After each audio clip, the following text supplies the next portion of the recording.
João! Deu atualização agora, mas eu tô com medo de cabeça. Bicho, acho que ele não deu outra vela. Ela deve estar desmaiada, né? Ai, sei não. Temos que chamar a Joana e a mãe. Olha esse brinquedo.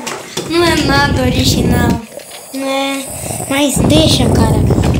Temos que chamar a Joana.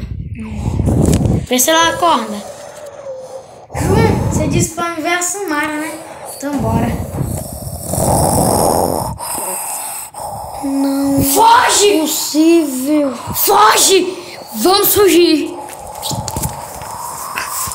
Eu vou ficar aqui, Joana. Eu vou usar minha super velocidade.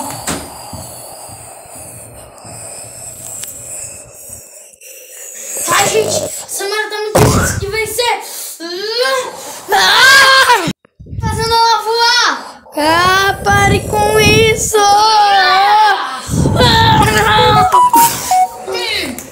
Gente, tá com essa Mara lá atrás. Será que o meu plano funcionou? Como você chegou aqui? Eu cheguei. Joãozinho, o que aconteceu?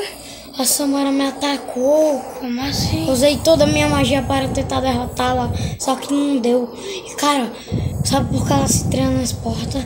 Ela tem um portão dimensional. Eu tenho que conseguir copiar.